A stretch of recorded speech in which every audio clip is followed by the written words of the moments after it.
Hello. स्वागत करती हूँ मैं आपका फ्री जीके क्यूज चैनल पे। यहाँ पर आज हम संविधान के कुछ महत्वपूर्ण अनुच्छेद कवर करेंगे जो आपके आने वाले सभी एग्जाम के लिए काफ़ी ज़्यादा महत्वपूर्ण हैं। इन अनुच्छेद से जुड़े हुए प्रश्न पहले एग्जाम में आ चुके हैं, तो आप वीडियो को ध्यान से पूरा लास्ट तक ज़रूर देखिएगा। लास्ट में क्वेश्चन पूछा है मैंने आपसे, जिसका आंसर आपको कमेंट करना है। तो चलिए शुरू करते हैं। पहला अनुच्छेद कहता है भारत राज्यों का संघ है। अनुच्छेद तीसरे में लिखा हुआ है संसद द्वारा किसी राज्य का नाम तथा नए राज्यों का गठन किया जा सकता है और इनकी सीमा तथा नामों में परिवर्तन किया जा सकता है। जैसे आंध्र प्रदेश से तेलंगाना अलग हुआ और उसको एक नया नाम दिया गया तेलंगाना। ठीक है, तो उसी तरह से देखेंगे आप, संसद के पास पावर होती है, राज्यों को नया नाम दे सकते हैं। अगर पुराना कोई नाम है तो उसको एक नया नाम दे सकते हैं। उनकी जो सीमाएं हैं उसमें परिवर्तन कर सकती है संसद। अनुच्छेद 5 में लिखा हुआ है नागरिकता। यह अनुच्छेद उस समय बहुत ज़्यादा प्रभावी था जब भारत से पाकिस्तान बना था। ठीक है, भारत से पाकिस्तान अलग होकर बना था ना, उस समय नागरिकता बहुत ज़्यादा, यह अनुच्छेद 5 प्रभावी था कि जो भारत देश में नागरिक हैं, जो पाकिस्तान में जा चुके हैं, तो क्या उनकी नागरिकता ख़त्म कर देनी चाहिए, या फिर जो पाकिस्तान से भारत में आए हैं उनकी नागरिकता रहेगी, या फिर कब इनको नागरिकता देनी, इस तरह से प्रावधान है। ठीक है, अनुच्छेद 5 में।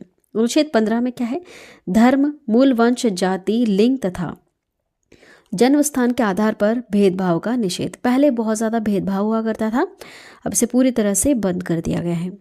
देखिए अनुच्छेद 17 में लिखा हुआ है अस्पृश्यता का अंत। पहले जो नीची जाति वाले लोग थे उन्हें पानी नहीं दिया जाता था, या फिर उनके हाथ से पानी नहीं लिया जा सकता था। ठीक है, तो इस तरह से होता था पहले। अभी भी सुनने में आता है न्यूज़ में, कभी कभार गांव में ये होता रहता है, वैसे अभी शहरों में ऐसा बिल्कुल नहीं है। अनुच्छेद 18 में उपाधियों का अंत है। अंग्रेज जो पहले हुआ करते थे वो सर की उपाधि देते थे, या फिर ऐसे कोई भी उपाधि वगैरह देते थे, तो वो एक बहुत ही ज़्यादा उस चीज़ को पहले बहुत ज़्यादा मानते थे कि अगर इसे सर की उपाधि दी गई है तो ये बहुत ज़्यादा कोई बड़ा व्यक्ति है। लेकिन उन चीज़ों का अंत कर दिया गया जब हमारी भारत देश की गवर्नमेंट आई। ठीक है, अनुच्छेद 19 में बोलने की स्वतंत्रता है। ध्यान दीजिएगा, कई बार प्रश्न आता है कि प्रेस की स्वतंत्रता कहाँ पर है, कौन से अनुच्छेद में, अनुच्छेद 19 में है। ठीक है, कई बार प्रश्न आ चुका है एग्जाम में। अनुच्छेद 21 में दिखेगा प्राण और दैहिक स्वतंत्रता का संरक्षण है। अनुच्छेद 21 के ए में क्या लिखा हुआ है, प्रारंभिक शिक्षा का अधिकार है। अनुच्छेद 23 में लिखा हुआ है मानव के दुर्व्यापार, मानव तस्करी और बालाश्रम का निषेध है। ठीक है, ये सब अपराध है। नेक्स्ट देखिएगा, अनुच्छेद 24 में लिखा हुआ है 6 से 14 वर्ष के बच्चों को कारखानों में कार्य करने पर रोक लगा दी गई है। ये महत्वपूर्ण है, कई बार आ चुका है एग्जाम में। अनुच्छेद 26 देखिएगा, धार्मिक कार्यों के प्रबंध की स्वतंत्रता है। देखा है आपने, बहुत सारे जो बाबा वगैरह रहते हैं ये अपने टेंट वगैरह लगाते हैं और वहाँ पर जो ये भजन कीर्तन करते हैं। ठीक है, बहुत सारे ऐसे बड़े बड़े हैं, जैसे पंडित मिश्रा हो गए, बागेश्वर धाम हो गए, तो इनको स्वतंत्रता है कि धार्मिक कार्यों के से रिलेटेड ये इस तरह से कर सकते हैं। ठीक है, आगे बढ़ते हैं अनुच्छेद 29 के बारे में, अल्पसंख्यक वर्गों के हितों का संरक्षण। अनुच्छेद 32 देखिएगा, संवैधानिक उपचारों का अधिकार है। नेक्स्ट देखिएगा अनुच्छेद 40। अनुच्छेद 40 में लिखा हुआ है ग्राम पंचायतों का गठन। ध्यान दीजिएगा, कौन सा अनुच्छेद में ग्राम पंचायतों का गठन या संगठन से संबंधित प्रावधान है, अनुच्छेद 40 में, महत्वपूर्ण है। नेक्स्ट अनुच्छेद 45, इसमें बच्चों के लिए निःशुल्क और अनिवार्य शिक्षा का उपबंध है। ठीक है, आगे बढ़ते हैं, अनुच्छेद 48 में कृषि और पशुपालन का संगठन है। उसके बाद अनुच्छेद 48 के क में लिखा हुआ है पर्यावरण का संरक्षण तथा संवर्धन और वन्य तथा वन्य जीवों की रक्षा करना। उसके बाद अनुच्छेद 51 में लिखा हुआ है अंतर्राष्ट्रीय शांति और सुरक्षा की अभिवृद्धि के बारे में। अनुच्छेद 51 का ए जो है काफ़ी ज़्यादा महत्वपूर्ण, इसमें मूल कर्तव्य के बारे में लिखा हुआ है। ठीक है, यहाँ पर कुछ 11 पॉइंट्स हैं जो काफ़ी ज़्यादा महत्वपूर्ण है, आपको पढ़ना चाहिए। मूल कर्तव्य के बारे में लिखा है अनुच्छेद 51 के ए में, है ना, ये अलग से जोड़ा गया है, ध्यान दीजिएगा। आगे बढ़ते हैं अनुच्छेद 52 पे, इसमें भारत के राष्ट्रपति के बारे में लिखा हुआ है कि भारत देश का एक राष्ट्रपति होना चाहिए। ठीक है, अनुच्छेद 54 में लिखा हुआ है राष्ट्रपति का निर्वाचन, किस प्रकार से निर्वाचित होगा राष्ट्रपति, यह लिखा हुआ है। उसके बाद अनुच्छेद 57 में लिखा हुआ है पुनः निर्वाचन के लिए पात्रता, मतलब एक बार राष्ट्रपति बने हैं तो क्या वो बार बार बन सकते हैं, हाँ बहुत बार बन सकते हैं। ठीक है, अनुच्छेद 58 में लिखा हुआ है राष्ट्रपति निर्वाचित होने के लिए क्या योग्यताएं होनी चाहिए। अनुच्छेद 60 में लिखा हुआ है राष्ट्रपति द्वारा शपथ या प्रतिज्ञान, इनको शपथ कौन दिलाएगा। अनुच्छेद 61 में लिखा हुआ है राष्ट्रपति पर महाभियोग चलाने की प्रक्रिया, ठीक है, अगर वो संविधान की अगर अवहेलना करते हैं तो उन्हें किस प्रकार से पद से हटाया जा सकता है। ठीक है, इन्हें सिर्फ एक ही रीज़न पर पद से हटाया जा सकता है कि अगर ये संविधान के विपरीत चलने की कोशिश करते हैं तो। नेक्स्ट देखिएगा अनुच्छेद 63, इसमें लिखा है भारत का उपराष्ट्रपति, भारत का एक उपराष्ट्रपति होना चाहिए। अनुच्छेद 66 में देखिए उपराष्ट्रपति का निर्वाचन किस प्रकार से होगा, लिखा हुआ है। अनुच्छेद 72 में लिखा हुआ है राष्ट्रपति को क्षमादान करने की शक्ति है। ठीक है, आपने सुना होगा न्यूज़ वगैरह में कि राष्ट्रपति को पत्र लिखा गया है क्षमादान के लिए। तो राष्ट्रपति अगर किसी को सज़ा मिली है, फांसी की मिली है, उम्र कैद की मिली है, तो वो कोई अपराधी जो है, आरोपी है, वो इस तरह से पत्र लिख सकता है राष्ट्रपति को कि हमें क्षमा करें। तो राष्ट्रपति चाहे तो जैसे फांसी की अगर सज़ा मिली है तो उसे समाप्त कर सकते हैं, उम्र कैद की सज़ा मिली है तो उसको कुछ सालों में कन्वर्ट कर सकते हैं। इस तरह से राष्ट्रपति के पास पावर है। ठीक है, आगे बढ़ते हैं अनुच्छेद 74 में राष्ट्रपति को सहायता और सलाह देने के लिए एक मंत्री परिषद का गठन होगा। मंत्री परिषद का प्रधान होता है प्रधानमंत्री। ठीक है, तो हमारे जो राष्ट्रपति हैं वो किसकी सहायता और सलाह पर ही चल सकते हैं, प्रधानमंत्री। यहाँ पर देखिए साफ लिखा हुआ है अनुच्छेद 74 में। नेक्स्ट देखिएगा अनुच्छेद 76, इसमें भारत का महान्यायवादी लिखा हुआ है। भारत का महान्यायवादी क्या होता है, वह भारत सरकार का ही एक वकील है। अनुच्छेद 80 में देखिएगा राज्यसभा की संरचना के बारे में प्रावधान है। अनुच्छेद 81, ये जो 80 और 81 है ये दोनों महत्वपूर्ण है, ध्यान दीजिएगा। अनुच्छेद 80 में तो राज्यसभा की संरचना है और 81 में लोकसभा की संरचना के बारे में प्रावधान है। उसके बाद अनुच्छेद 85 में संसद का सत्रवासान और विघटन के बारे में प्रावधान है। उसके बाद देखिएगा अनुच्छेद 93 में लोकसभा का अध्यक्ष और उपाध्यक्ष बनाया जाएगा। ठीक है, उसके बाद देखिएगा अनुच्छेद 98 में संसद का सचिवालय।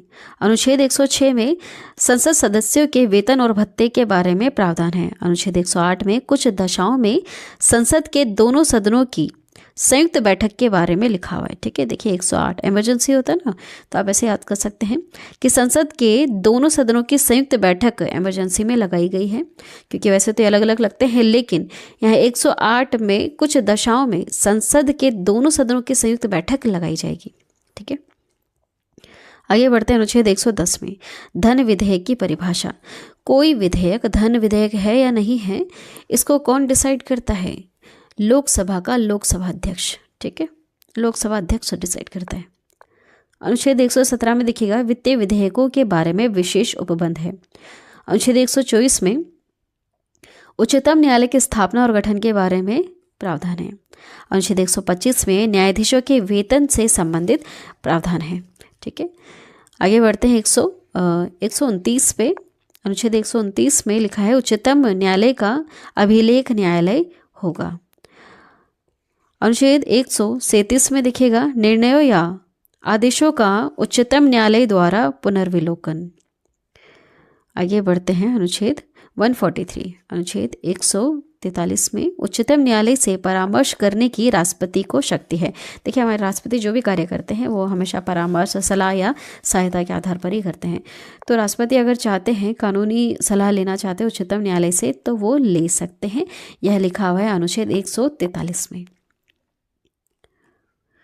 अगला है अनुच्छेद 148। इसमें भारत का नियंत्रक महालेखा परीक्षक के बारे में लिखा है कि ये जो पद है इसे गठित किया जाएगा।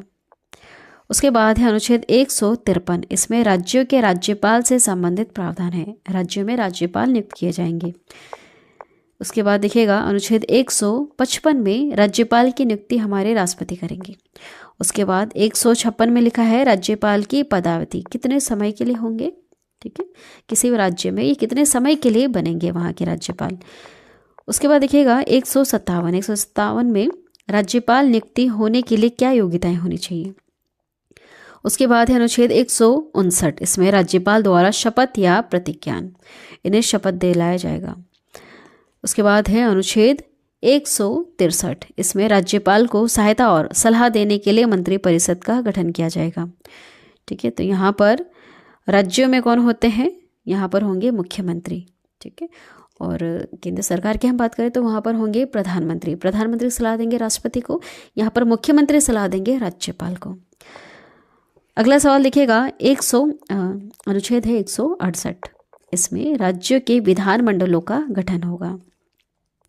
उसके बाद है अनुच्छेद 169, इसमें राज्यों में विधान परिषद का उत्साधन या सृजन। ठीक है, हर राज्य में विधान परिषद नहीं होती है, कुछ ही कुछ राज्यों में है, और अगर पहले से है तो उसको भंग भी किया जा सकता है।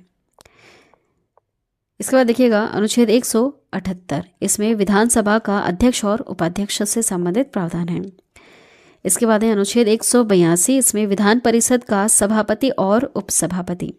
ठीक है, ध्यान दीजिएगा, विधानसभा में अध्यक्ष होते हैं और उपाध्यक्ष होते हैं, लेकिन विधान परिषद में सभापति या फिर उपसभापति होता है। ठीक जैसे लोकसभा राज्यसभा में, यहाँ पर विधानसभा की जगह आप लोकसभा समझिए और विधान परिषद की जगह आप राज्यसभा समझिएगा। ठीक है, और इसी तरह से है।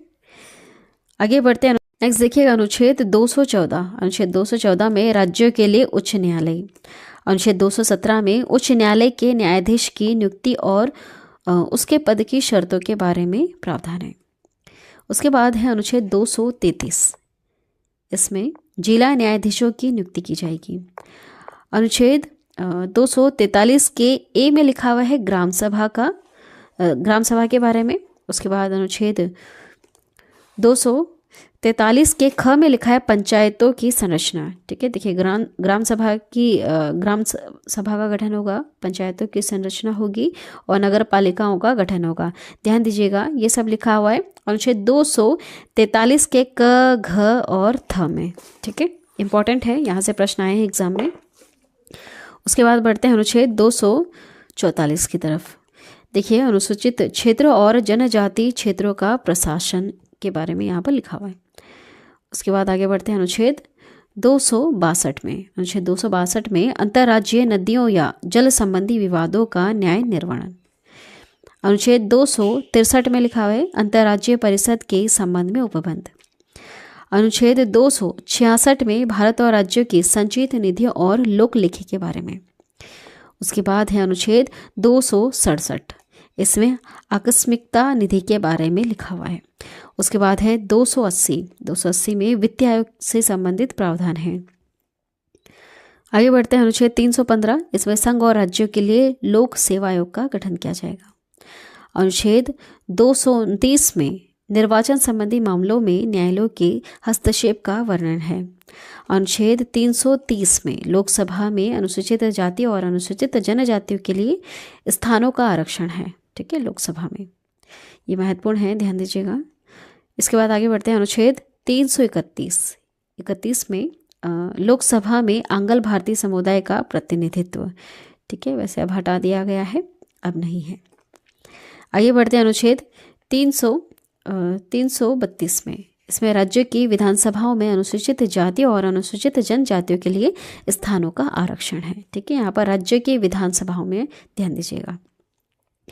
आगे बढ़ते हैं अनुच्छेद 333 में राज्यों की विधानसभाओं में आंग्ल भारतीय समुदाय का प्रतिनिधित्व। उसके बाद देखिएगा अनुच्छेद 338 में राष्ट्रीय अनुसूचित जाति आयोग का गठन किया जाएगा। राष्ट्रीय अनुसूचित जाति आयोग का। आगे बढ़ते हैं अनुच्छेद 338 के क पे। देखिए, इसमें राष्ट्रीय अनुसूचित जनजाति आयोग का गठन किया जाएगा।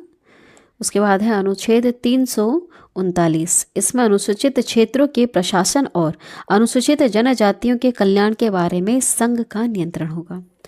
अनुच्छेद 340 में पिछड़े वर्गों की दशाओं के अन्वेषण के लिए आयोग की नियुक्ति की जाएगी। उसके बाद है अनुच्छेद 341 में अनुसूचित जातियों के बारे में प्रावधान है। अनुच्छेद 342 में अनुसूचित जनजातियों से संबंधित प्रावधान है। अनुच्छेद 343 में संघ की राज्य भाषा लिखी हुई है।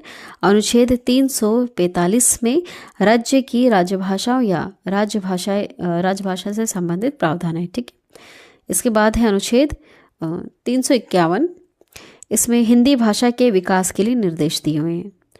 इसके बाद देखिएगा अनुच्छेद 352 में आपातकाल की उद्घोषणा है। उसके बाद है अनुच्छेद 356, इसमें राज्यों में संवैधानिक तंत्र के विफल हो जाने की दशा में कुछ उपबंध है। ठीक है, आगे बढ़ते हैं अनुच्छेद 360, इसमें वित्तीय आपात के बारे में उपबंध लिखा हुआ है। इसके बाद है अनुच्छेद 368 जो काफ़ी ज़्यादा इंपॉर्टेंट है। अनुच्छेद 368 इसमें संविधान का संशोधन करने की संसद की शक्ति के बारे में और प्रक्रिया के बारे में लिखा हुआ है कि संविधान में जो संशोधन किया जाता है ना, वह किस अनुच्छेद के तहत किया जाता है? अनुच्छेद 368 के तहत। ध्यान दीजिएगा, वेरी इंपॉर्टेंट।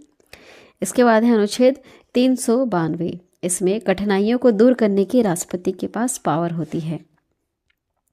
चलिए आज की वीडियो में इतना ही। जितने भी महत्वपूर्ण अनुच्छेद थे हमने सारे कवर कर लिए। लास्ट में क्वेश्चन पूछा मैंने आपसे, जिसका आंसर आपको कमेंट करना है। संविधान के किस अनुच्छेद में यह अंकित है कि इंडिया अर्थात भारत राज्यों का एक संघ होगा? इसका करेक्ट आंसर क्या है आपको कमेंट करके बताना है। चलिए आज की वीडियो में इतना ही। वीडियो अगर पसंद आई तो चैनल को ज़रूर सब्सक्राइब करना। Thank you.